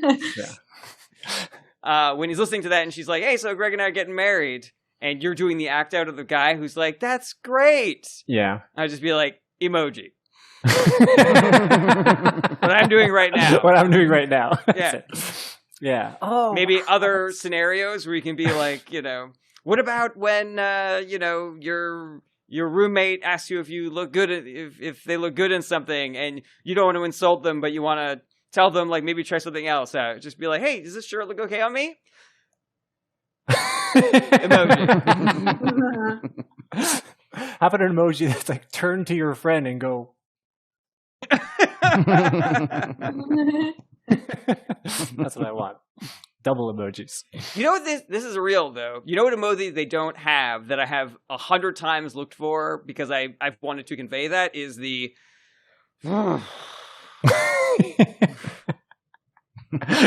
as in like you're gonna do that type of thing. No, that works too. Or it was just like, oh my god, it's been a fucking day. I did this. I got up at this time. I was up all night with my acid reflux. I've had to do that. I've had to stop all day, and now the water went out, and I'm just like. What about the? There's an emoji where it's like a small mouth and like big eyes that are like kind of rolled upwards, like. Oh, I thought that's like you're rolling your eyes though, like oh boy. Let's see. So to me, that one plus the teary-eyed one, the cute one, it's like that plus that is what you're talking about. Oh my god, is this a real thing? Is there emoji edition? Like, do people? I think so. There is. But Rob, this face plus this face. To me, the funniest part of that bit, and I think the part that you should be setting up, or whatever, you should take this for what you will, but is the act out of the emoji. That's so goddamn funny. Acting out an emoji is so fucking funny. We're like, instead of putting it at the kind of before the punchline, like I feel like maybe that is the punchline when you're like, what was the setup again? You say, oh, Greg, you're, I'm getting married, or when you go, that is such a funny laugh. That like where laughing through the paint. That's so soon. Wow. Wow. It's so funny. I do feel like there's a lot of people who they benefit from the fact that the crying laughing emoji doesn't show when they're laughing through pain. Like I know that there are people who use that as like a defense mechanism. Somebody I've seen like Steve roast somebody and then they respond like ha ha ha ha, you're a clown, but you can tell like they're like oh. It hurts. That's good. I wonder how like sociopaths probably like love emojis. They're like, this is so easy. I just press the emotion I'm not feeling. I have that experience a lot when I do like laughy face emojis. Like this is me. I'm always like, great. I love that joke. Yeah, That right. face that you just made, I just did 10 laughing emojis. Oh my god, that's so LOL funny. means staring at the floor in silence. I have taken to like if I'm in that situation, I try to make sure that like sometimes in our group chat, you guys make me laugh, and I like try to make sure I laugh out loud when I genuinely think something's funny, and it's made it easier for me, so I don't feel like a crazy person. Integrity on you, Brett. Yeah. It's a great person. And also, just be careful when you're doing drugs. Or don't. Do whatever you want. Live your best life. I'm an amazing person. Funny how meaningless LOL has gotten to the point where if you actually laughed out loud, you go, I actually LOL'd. I always have to stipulate that because LOL is just a polite way of going, okay, have a nice day. Yeah. Maybe we should shorten that to like IA LOL, like I actually LOL. I don't know if you guys have this experience, but I feel like LOL has moved more from something that you text your friends to something that you message somebody that you're in a fight with on the internet. Mhm. As if to be like, oh, you thought Trump was a good president? LOL? You know, stuff like that. Yeah. I see it so much more in trolling on Twitter than I ever do if I'm like honestly texting with a friend of mine. To the point where when I say LOL about something that you guys said, I always want to like put a laughing emoji at the end so you know I'm not being an asshole. Right. Yeah. I never used LOL until recently, and now I use it kind of ironically. Like it's kind of like, are you fucking kidding me? LOL, or like things couldn't have gone worse. LOL. You know, like, hey, nobody made their flight today. LOL. I have to stop using LOL as a way to distance myself from what I actually mean. You know, like I'll say something that I mean bluntly, but then it looks so blunt in text that I put an LOL at the end to soften it so someone's not offended. But I read there was a thing on I think Instagram. we should break up. LOL. Yeah, I'm just having the worst day and I have no hot water. LOL. I'm crying. But I saw this meme on Instagram that was like, "Girl, stop putting LOL at the end of all your sentences and just say what you mean." And I was like, "Yes, I will try," and I haven't. It just looks so. You should take that same meme and then put LOL at the end of it. I just don't want to be rude, you know? Like I maybe this is a girl thing, but like I just hate to think I'm being rude. I hate it. I'm like, did I accidentally hurt that person's feelings? I'm going to kill myself. Like that's my like little drug reaction face, you know, where I just like remember a time that I was accidentally rude. Are you getting any vibes from the beard comments, or is that just like a flat line, no emotions on that?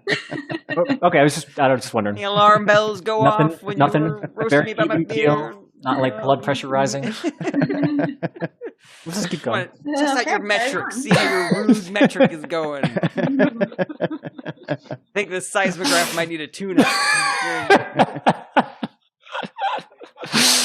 No, yeah, I have that all the time, 100%. And to the point where, because I think the way that you're talking about LOL, I feel weird not putting enough exclamation points in things. Where I'm like, if it's just a period, then they're going to think I'm mad. You know? So I got to throw in a couple exclamation points so they know I'm having a good time. And then maybe a smiley face at the end. I like you. That's what every message is. There was some TikTok or something like that also tackled that. And I think it was it was like a work email thing. It was like, don't put a smiley face at the end. This is a work email. Don't put. You're like, smiley face. I can't not do it. I need you to know I'm not that serious. I really like this, Rob, and I think that you can. There's an even deeper dive that you can do on this because there's so much fat in the pile of emojis. There's like 3 trains. Yeah, I do like that. I did take a train today, but not that train. More like a bullet train. I like people being confused about it. Did you take a steam engine over to? No. I mean, don't they have a pregnant man now? Which like, Fair Ooh. enough. Okay. But yeah, a little more variation on the face. Yeah, like I like. I guess the thing that is like the full complexity of the human experience. Like that is something that is interesting to me.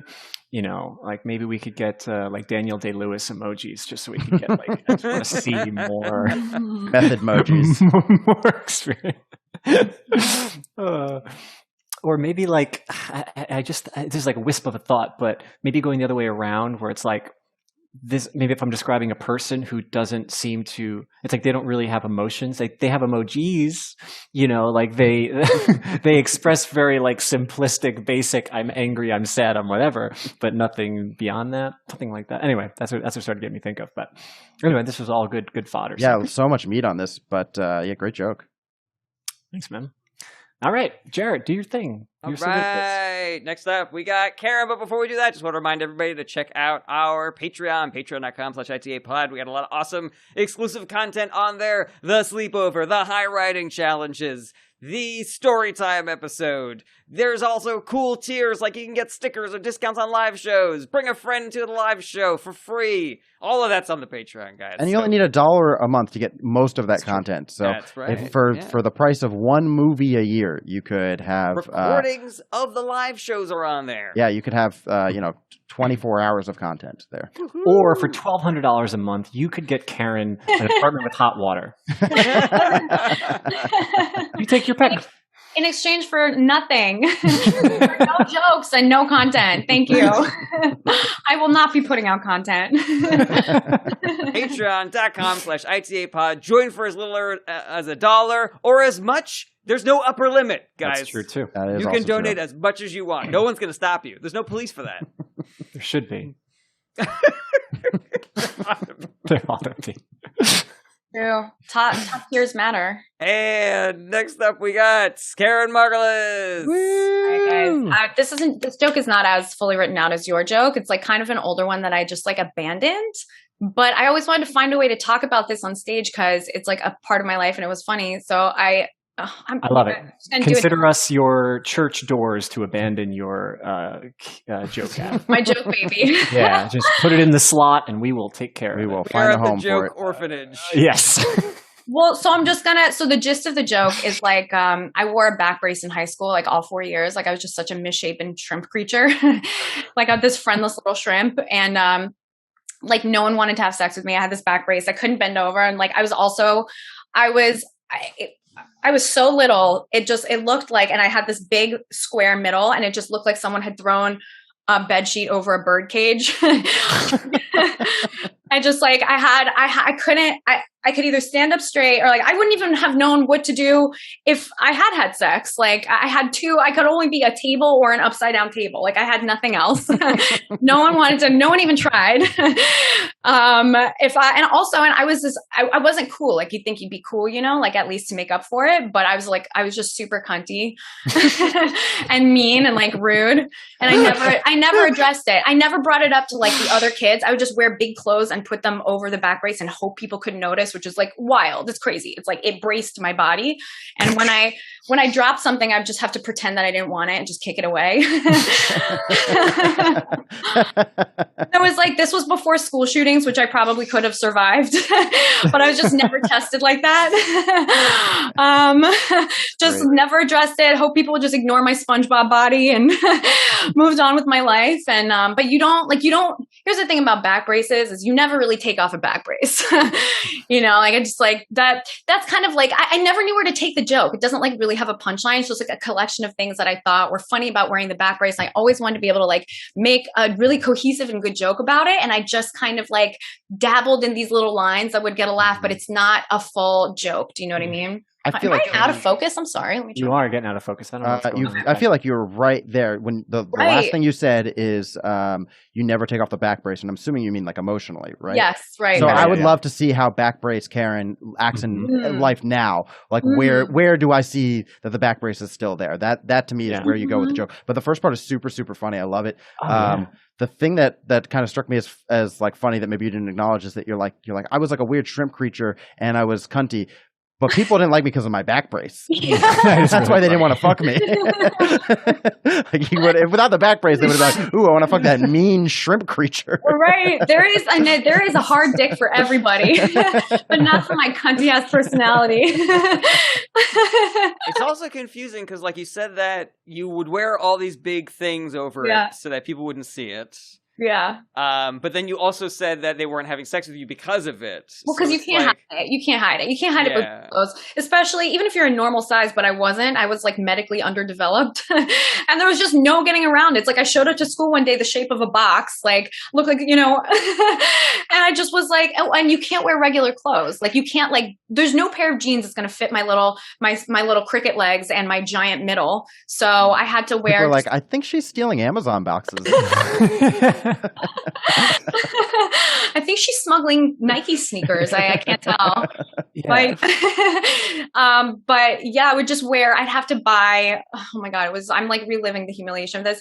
I would either really lowbrow it, like I'd wear hospital scrubs, like disgusting tattered hospital scrubs and be like, I look cool. Nobody noticed. Sweatpants, like, you guys, it was such a fucking mess. I was such a little hot mess. And I remember they were this isn't like, I'm just telling you guys now, it's therapy. They were so inconsistent about what I could or couldn't do. I was like not athletic. So not like I am now, obviously, but I would try to get out of gym as often as I could. And it was just so temperamental. Like one year they'd be like, you don't have to do anything. You poor thing. You're twisted up like a pretzel. Go sit down and try to unbend yourself. And other years they'd be like, get the fuck over here, shoebox. You're in. We need another goalpost. I love this joke, and I agree that you have all these wonderful lines in there. What I am feeling is that I have not been introduced properly to the back brace. I want to know personally exactly what it looks like, exactly the mechanisms. The more like information and visuals you give me, just so I can get a sense of what Keren looks like at this age. I also want to know what ages you were, because part of me gets a little confused about. You said high school. Yeah. And some people have sex in high school, but not everybody does. So for you to just be like, nobody wanted to fuck me. I can't, are you 15? Are you 16? Are you fucking? Are your friends fucking? You need to So, be there. Yeah. Cause some of that I'm just like, well, not everybody's fucking. There's a large majority of kids aren't fucking at certain ages. So I'm just curious, like, what do you mean exactly? Nobody wants to fuck me. It seems like a very adult Fair thing enough. to That's say. an adult thing. Right. I guess I just had a lot of unrequited crushes, and by unrequited, I mean I hid in my back brace like a turtle when they walked by, and there was no way so for funny. them to come. That's such a great. It's so great. It sounds like you have like 20 tags, but no punchline. Yeah, right. But not that first initial whatever, which is totally That's fine. the struggle. That's what I'm struggling with this joke. And I'm telling you, this joke is old. This is years old. I've been collecting little tags for it forever, and I've never written a punchline. I think because this joke is about me, and I don't really talk about myself like that on stage. Like I talk about my experiences and sex and this and that. I'm not like changing lives with my set, but but it's hard for me to talk about myself. Like for real, talk about myself. Has anybody ever said anything to you that kind of like, just based off of who you are now, like that kind of, you were like, oh, that's so untrue? Where they were like, oh, I thought you were like really an uppity bitch or something like that. Yes, all the time. Yeah, they're like, I thought you were like a cool girl. I'm like, So no, honey. If you start with that example and you then it kind of gives you permission to illustrate who you really are. Where like somebody said this to me once and I was like, no. Yeah. Or like, I had an ex-boyfriend who was like, if you hadn't worn that back brace when you were in high school, you would be an insufferable cunt. I was like, that's true. because right now you are a sufferable cunt. But Now I can suffer you. So well done. Couple of things. The first is that I love the idea that you're hiding from boys that you have a crush on. So what your fantasy then is like some guy that can get you out of the back brace. Like you see a dude working on his car and you have a fantasy that he's like unscrewing your back brace and releasing you. I can finally move and be myself. In my fantasies, it's like, those like old movies where the hot girl, she's hot the whole time, she's just wearing glasses. Like all they needed was for me to take off the back brace and they're like, you're stunning. How did I not see it through your weird shell? You also said that, you were kind of cunty, as though you should have been cool because you had the back brace. But when you said that, I was like, No, I mean, that kind of, having that back brace, having that whole experience, I feel like kind of forgives the cuntiness. Like, you're the only kid who deserved to be that shitty to other people. But I was already deeply unpopular. Like, it's not like, you know what I mean? It was like I wasn't cool. I wasn't cool. I mean, in like the classic sense of like when we were in high school, what was cool? I just wasn't. Like, I wasn't cute. I wasn't like partying or doing anything cool. I was like doing all my homework and stuff. Like, I was, like acing She's the only essay. doing one drug at a time. Like a I was loser. studying during lunch. I used to schedule classes during lunch so I wouldn't have to go through the humiliation every day of not knowing where to sit at lunch because I just didn't have any friends. And that was partly on me for being so rude. I was mean. I remember, and this is really embarrassing. I thought of looking this girl up like as an adult, but I was like, I don't know if she like even really cares. But there's this girl in homeroom who like sat behind me, and she got huge tits early. Like, she was one of those girls that just got these enormous tits, and she was short. And she was nerdy. So I knew it was uncomfortable for her. And she also had these just wild sideburns. Like, I guess she's just a hairy bitch. I don't like, whatever. As an adult, not something I would ever judge anyone on or comment on or care about. But as a teenager, I like couldn't fuck with it. And I was rude to her. I was mean to her. It's so deeply humiliating to think about it now as an adult that I'm just like completely a different person. But at the time, I remember she would like try different like ways to get them off. And it was like, I mean, we were kids, so she'd know what she was doing. And I remember once she had like this sideburn shaped rash on both sides of her face where I think she tried like a epilating cream or whatever, like a Nair. And I remember being like, what did you do to your sideburns? And like the humiliation of speaking to another human being like that. But it's so funny to also think about you like in your little box form, like, you don't look good. Hey, everybody, look at the door. Do you even have mirrors? Do you even look at yourself? And you're like tightening a screw on your back. Well, I also had a pallet the box expander. girl made fun of me today.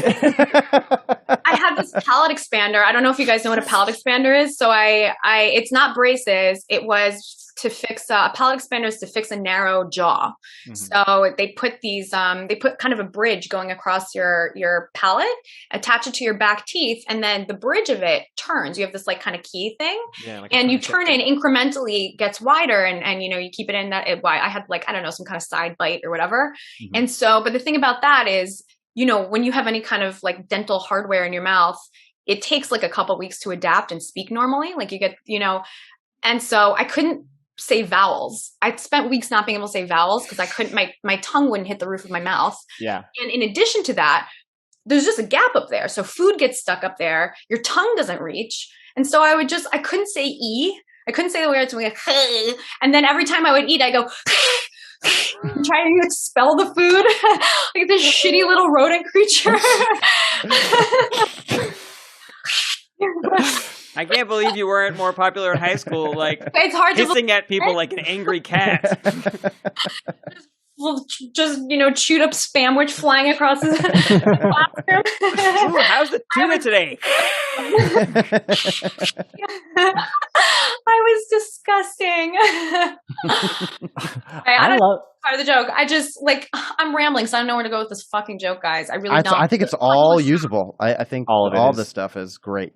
I appreciate it. I think the smart thing to do the next 20 times that you work on this joke, it's really go in with a plan where you're like, okay, here's where this is going to build to, here's a punch, and then here's going to be the big finish, and then you can use that as the roadmap. Right. As you keep on having experiences like, okay, well, that's not getting that heat that I wanted to get. So maybe if I move that earlier, then it'll be a good lead in for the second part. Because I completely agree with what Rob and Brett are saying. There's so many gold nuggets in this bit.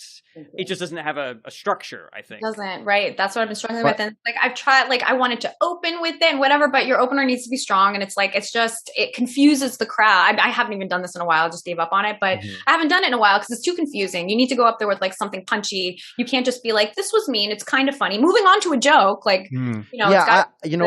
It may not be an opener, but I definitely think if you are to tell a real thing, like my boyfriend once said to me, if it wasn't for that back brace, I would be an insufferable cunt. That isn't necessarily a huge pop to get me interested, but it gets me so interested in you as a person because I'm looking at you. I'm like, you're an attractive woman, and somebody called you a cunt, and now you're telling me a little bit about this back thing, and now you're going to just blow out that whole exposition, and I love that. Like, that gets me interested as an audience member so much.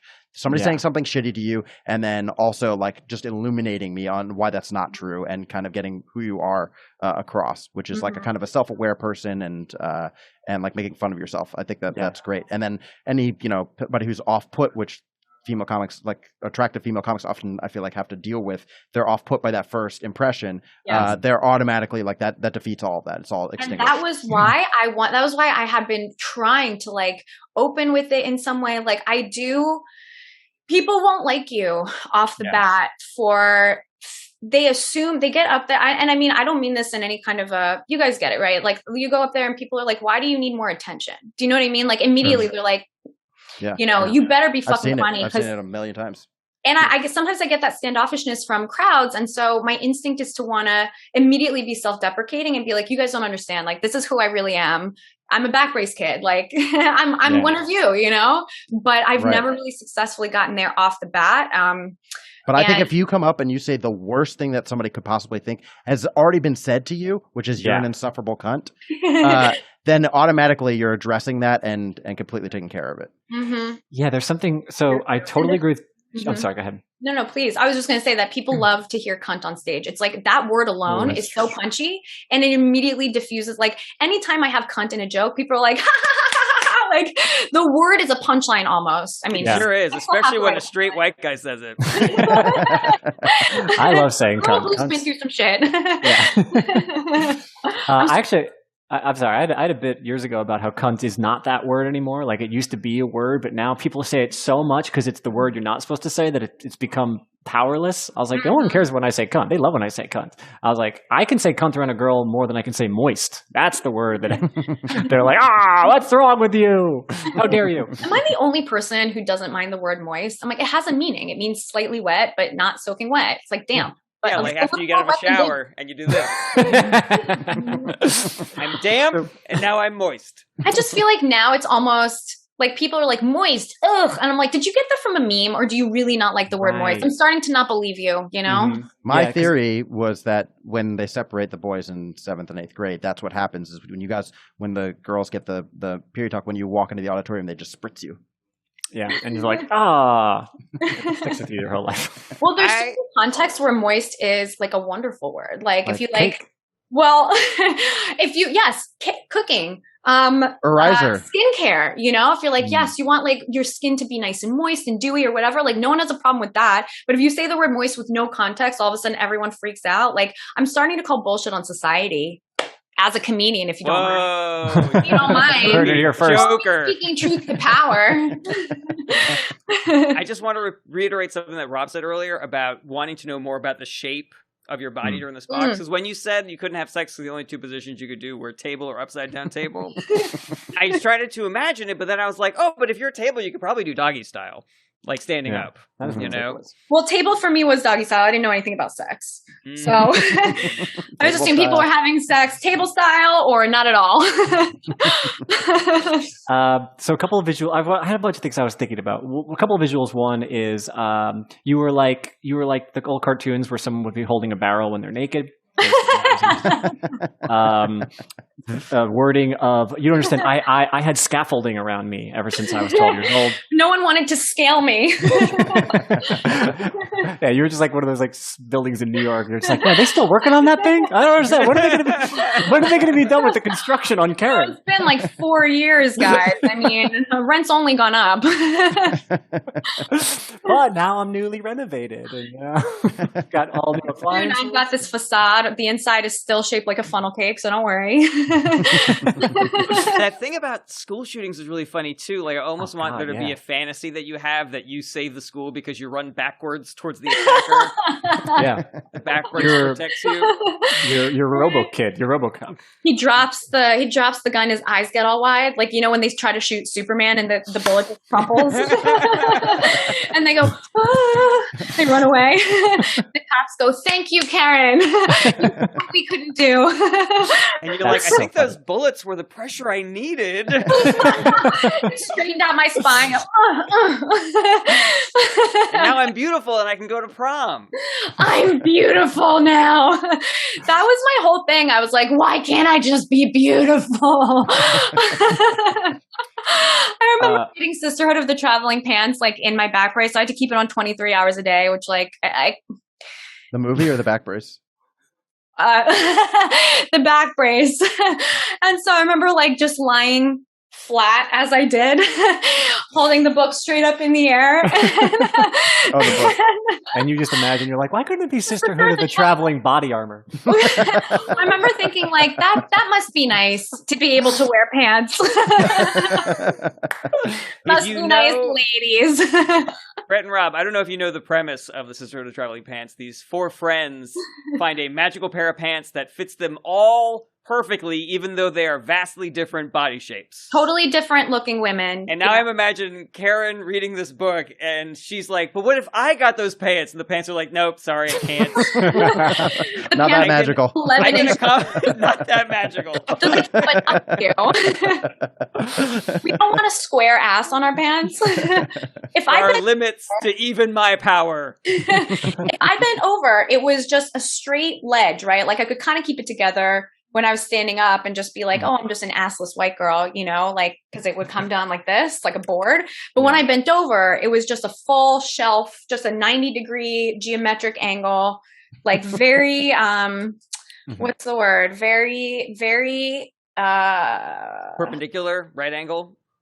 Perfect right angle, like this. This was my ass. Do you know what I mean? Where they're just like, you guys don't know how this is supposed to work, do you? Flat, but also somehow with sharp corners. Yeah, so sharp. Such sharp corners, inside and out. You reminded me of 2 other things. Number one, the whenever I dropped something, I didn't want to pick it up, so I just pretended I didn't want it. And then I think you should have an act out there where someone's like, Keren, that's your heart medicine. And you're like, no, I'm better now. I don't need it. But then hearing you describe yourself as like a shelf when you bend over, like maybe you could say that's why you didn't want to bend over, because if you did, people would assume you were a shelf and they would put things on you. Right. Or I'd have to get those little shelf corners so that children didn't impale themselves on me right away. Like one time I bent over for a pen, and when I got up, there were tchotchkes. Oh, that's really funny. There were those little Russian nesting dolls all in a perfect row. I like ski vacation. That is really funny that you had to childproof yourself before you like went over to see like younger cousins. It'd be funny if you were like taking geometry class and they were like, Keren, get over here. We need to draw a right angle. We need to find the area of a cylinder. We actually have a cylinder. Why don't we? There are always kids I was behind the lesson. you. There are always kids behind you in geometry because they can cheat off of your back. Are you measuring? Every year for Halloween, you just went as like a Campbell soup can. You're like, just skip the label. I'll be chicken noodle again. I'm a house again. Every Halloween, I would just go as perfect square. So this actually brings me to my point, which is what I need from you is I want actual statistics, like real, like what am I trying to say? Logistics? Just the actual wording of what exactly actually happened. You're like, well, from my waist to my chest, I had this. It was made of metal. It was about this big, whatever, So I know exactly what the real thing is. Then I am fully happy to go into pretend land and make it seem like it's a square, it's a cylinder, it's made of all metal, it's scaffolding, it's a barrel. All that stuff is fine. I just don't know, and I want to know what ages you were too, how long you had to wear it, from what age to what age. Because the more specific you get, the more I'm just like, oh my God. It's like, so from 7th grade to 11th grade, I was blank, and whatever. And then as Jarret's point, you don't need like this first punchline to get these tags. You just need the tiniest little thread of a story. And that story can be, hey, I am not the person that I am now. I used to be like this. Joke, all that crap that you just said, which is so funny. And then reserve some punchlines for like, oh, but you would think that would humble me and that I was just the nice girl. I wasn't even that, you know. I'd come into the cafeteria and somebody would be like, hey, Keren, want to sit with us? I don't want to sit with anyone. I'm only to go with visible sideburns, like Oh Right. my god, I owe that chicken a You pun. losers. Could you say O's? Could you say You O's? fucking loser! What's like- on your face? Cranking your pallet expander as you leave. But Rob, I think that's a really good point. And I also think this is why the joke never worked, not just for the obvious lack of a punchline, which is just so necessary, but also because it's such a visual joke, right? Like, I'm asking you to follow along with what this looked like for me so you can know what it felt like for me. But if you don't know what it was, I assume everybody just knows, but No idea. you know, this is obviously a niche experience that I've had. The point is, like, I've had this really particular experience. It made me who I am. Even if you haven't had the experience, I know you can relate in some way, right? We've all had our like back brace. Everybody's got a back brace of some sort. Yeah. I didn't have trouble visualizing it, but there was a kid at my sleepaway camp one year who had like a really intense back brace, and we all teased him mercilessly. We called it the scrotumotum for his scrotumosis. That's really funny. Did we touch on the very last thing that you said about you never really take off the back brace? Like, were I wanted to there talk about that. examples that you have from your life now where you still feel the presence of the back brace, or you still act as though you have the back brace? Sure. I mean, my urge to do stand-up comedy, like, why would I need that kind of validation as a normal functioning adult? I have a suggestion for that because I was thinking about this as well. You have so many of these tags, and they're so funny. I want you to write them all down, all 25, whatever you got. And I think you can, even if you come up with nothing more, you can allot a few of these for that very period in your life. You're like, you never get rid of that back brace. Even when I drop things nowadays, I don't even want to pick them up. I just pretend like I don't want it. And That's smart, Rob. So you can take one or two or three of those tags and include them right there to be like, even today I don't blank. I love that. I am actually going to try that tonight. I specifically came to you guys with this joke to try and make it work tonight. That's so cool. And by the way, I've been recording my part of this. Oh, perfect. Because I really value your feedback. Yeah, I'm telling you, this joke, I think I started trying to write this joke in like 2017. Like, it's just been a collection of taglines for years. And I was like, forget it. Nobody wants to hear about my stupid back brace. I had one more like framing idea, and you could take this or leave this because it's a totally different approach. But I can't quite recall how you present yourself on stage, or even if you try to. But it speaks to this because you do have an uphill battle. I sympathize with that experience where you're like, what do I do to get you to, how do you like me? How do I disarm you? Like, yes. You're a woman, you're cute, all these things are going on. Guys might want to fuck you, girls are angry at you. There's a bunch of like weird things you have to kind of navigate just to like get a joke across. So it's pretty obnoxious right from the jump.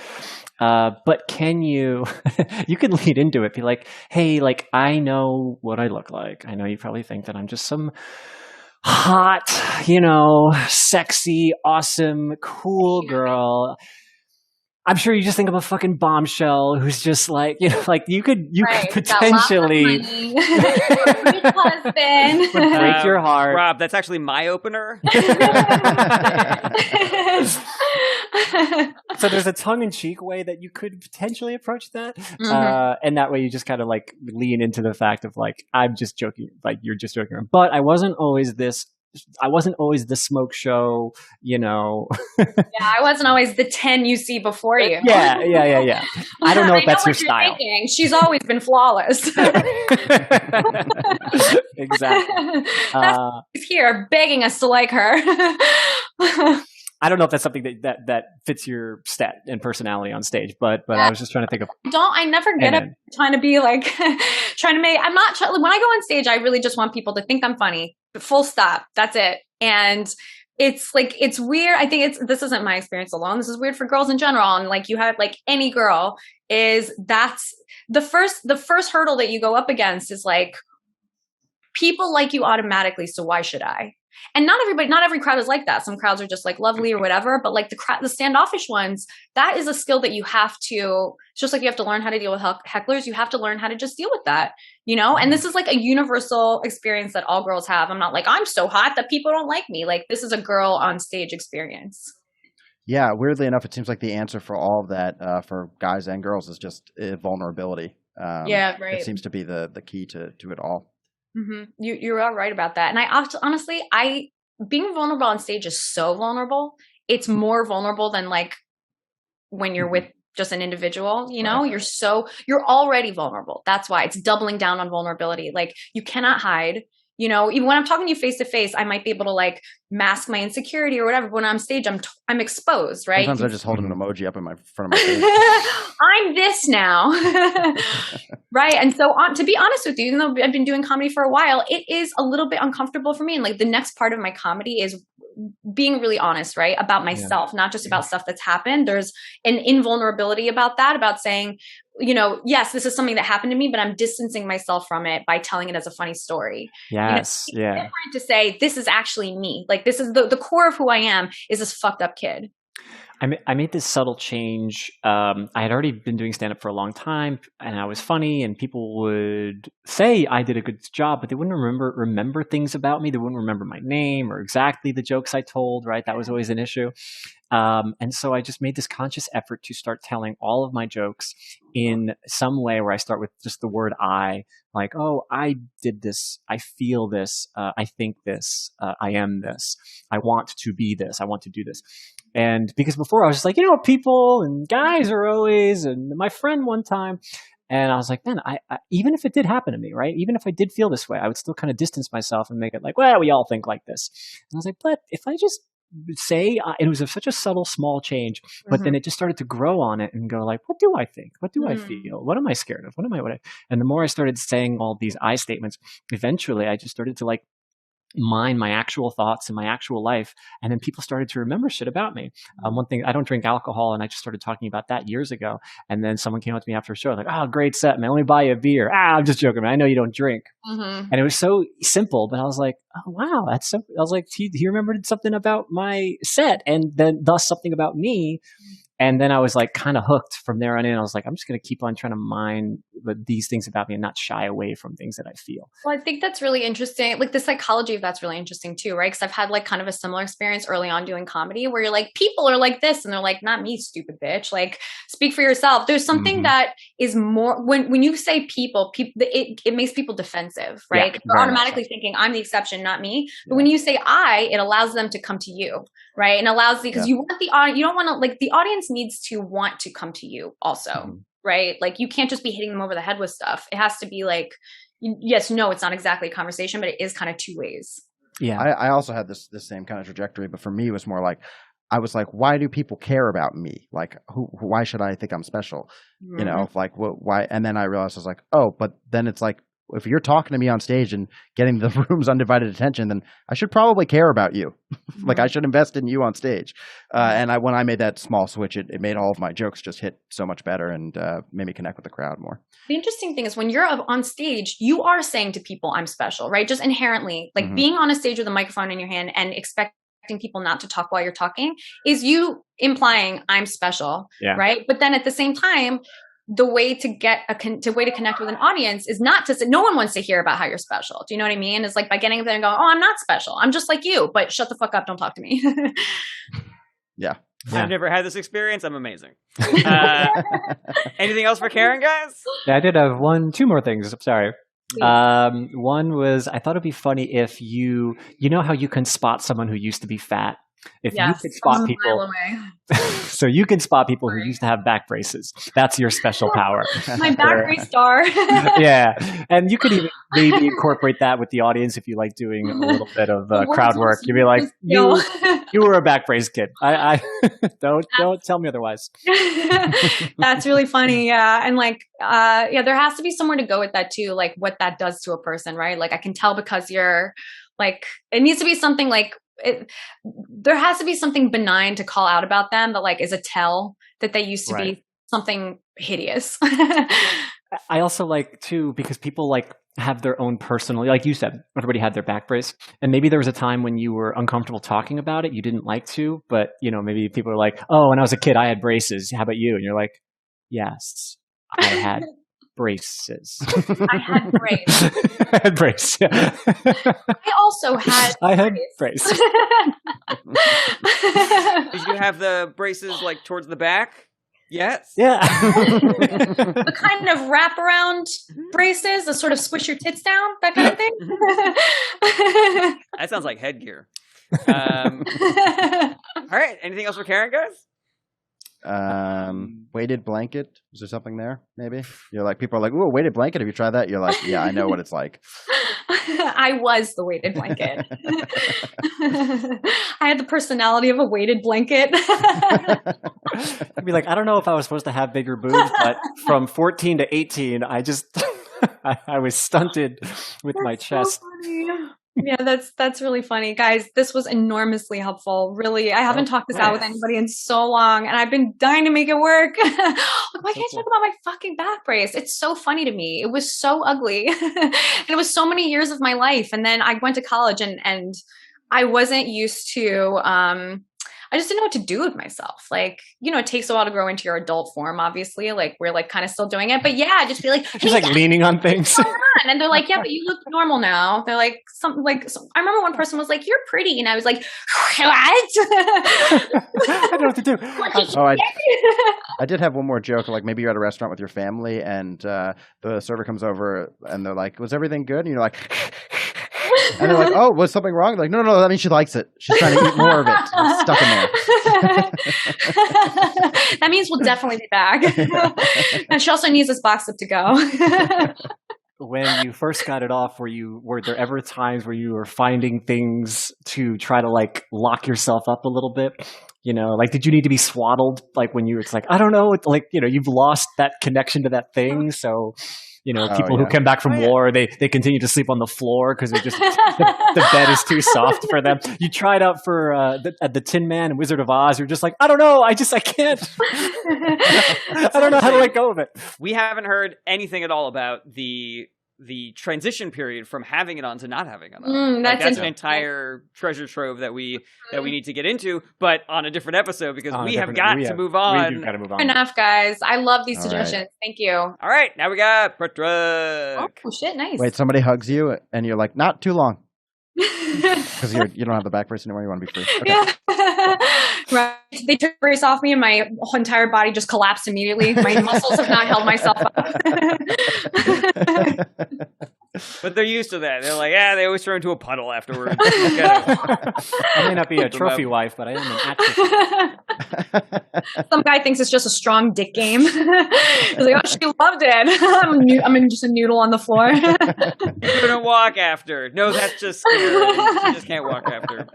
She just can't do that. I fucked her brains out and her bones out. This boneless bitch. Yeah, fuck yeah. All right. So, Petruk.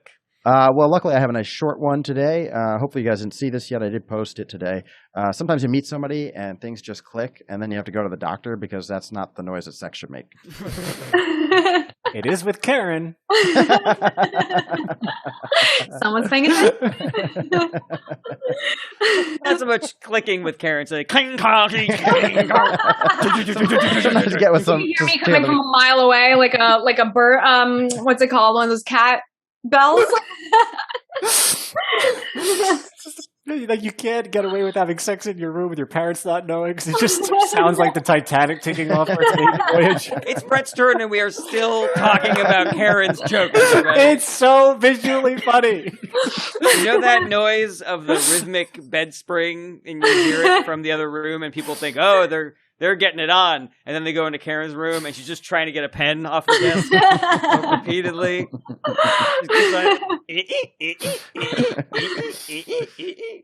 Okay. All right, Brett's joke. Brett's joke. What if you have a moment like when Forrest breaks out of his leg braces? You're running in slow motion. When you just lean into it, you went for like steampunk like every day at school. On fire, I just like stuck a bunch of gears onto there like it was on purpose. I'm mechanical, guys. What are you doing? I'm just making cappuccino. I'm just powered by steam. What are you looking at? Everyone's gonna dress like this in the future. But also the past. All right, we're doing Brett's joke now, guys. Oh, sure we are. Thank you guys so much for tuning in today. We had a great episode. My joke is perfect. There's no notes, so let's just end the episode. All right. Well, everybody, Keren, Margolis, everybody, thank you so much for being. We're serious. Oh, no, wait, I mean, do you guys have feedback on my joke, or was it perfect? It was a perfect. I think it's a perfect joke. But Okay, so what to do? A lot of people responded in the comments that they were like, "Oh yeah, I know what you're talking about," and I was like, for me, what was funny more about it was not like, "Oh, I'm old now, things pop and crack and stuff like that." That's interesting. I was just like, to me, it's funnier the absurdist thing of like that's not sex sounds. Like clicking is a mechanical sound. Yeah, the only critique of the joke would be if that many people mistook it. That sucks. Yeah. That's unfortunate. Critique Did you from. say you go to the doctor because of the clicking? Is that part of the joke? Yeah, then you have to go to the doctor because that's not the sound that sex should make. Maybe it'd be funny if the doctor then refers you to a mechanic. That is funny. But great episode. Thank you guys. Karen, where can people find you? Yeah, first of all, I had a great time. Thank you guys for having me on. You can find me on everything. It's Keren Margolis, but it's Keren with an E, Keren Margolis. It's not Karen. And yeah, that's it. If you guys feel like checking out my various podcasts, please feel free. Oh, what's your podcast called? So I'm only doing one podcast now. For the record, Race Wars is pretty much done, as arguably people would say that it was done a couple years ago, but and so the podcast I'm doing now, I want to start my own podcast. It's been a while for me, but it's called Two Black Guys with Good Credit. It's like a finance podcast that I do with these awesome guys, and they're two black guys and they have great credit. Cool. Yeah, and it's a cute show.